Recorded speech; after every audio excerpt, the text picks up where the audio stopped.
So today about 9:34 this evening, one of our patrol officers was in the area of Peach and Clay when he observed a black SUV making a unsafe turning movement. When the officers initiated a traffic stop, the vehicle pulled over, and as the officers were about to approach the vehicle to talk to the occupants, one of them exited the vehicle. At this point, they were given commands to get back into the car, which they did. For some unknown reason, the driver of the SUV put the vehicle in reverse and accelerated towards the patrol vehicle, striking it. It actually pushed it a couple feet. At this point, the black SUV fled the area and proceeded down eastbound Olive towards Clovis. Our patrol unit initiated a pursuit, but due to several safety factors, the pursuit was discontinued. That information was put out to the Southeast District officers, and they began to canvass the area. One of our special response units actually located the vehicle here at the intersection of Clovis and Westover with apparent major front-end damage. It looked like it had been in a collision. When the officers began to inspect the vehicle, they noticed that there were several people running into the Airways golf course behind me here by the airport. At this point, they called for additional units. The golf course was surrounded, a perimeter was established.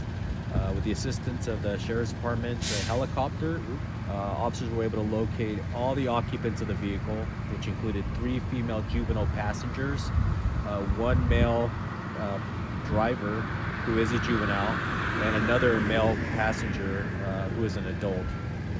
At this point, what we know about this vehicle is that it was possibly involved in a carjacking several days ago.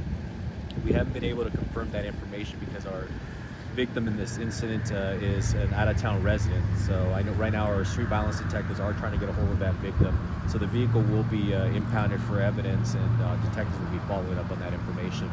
As far as the occupants of the vehicle today, the driver, a 17-year-old Fresno resident, will be taken into custody for assault with a deadly weapon on a peace officer, felony evading, felony resisting, and several infractions, vehicle code infractions.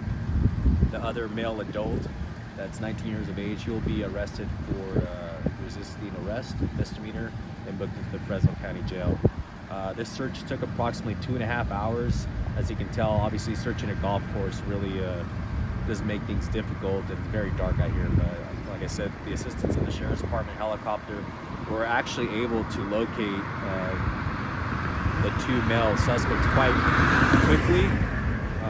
They were actually hunkered down in a bush, but one of the issues that we came up with is 2 of the female juveniles that ran into the golf course actually made contact either with a relative or they called themselves in. We're trying to figure that out, saying that they were injured and they needed assistance.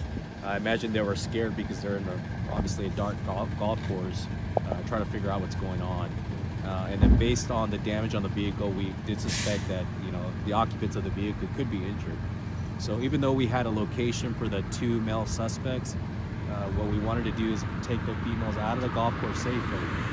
So that took a little bit of time because we had to direct them to the officers. But eventually, after about an hour, we were able to extricate the females from the golf course and bring them out to safety. They were checked out by EMS. At this point, they don't have any apparent injuries, and they'll be turned over to their legal guardians. After that, it did take a little while to locate the 2 male suspects, but they were both located by the golf clubhouse.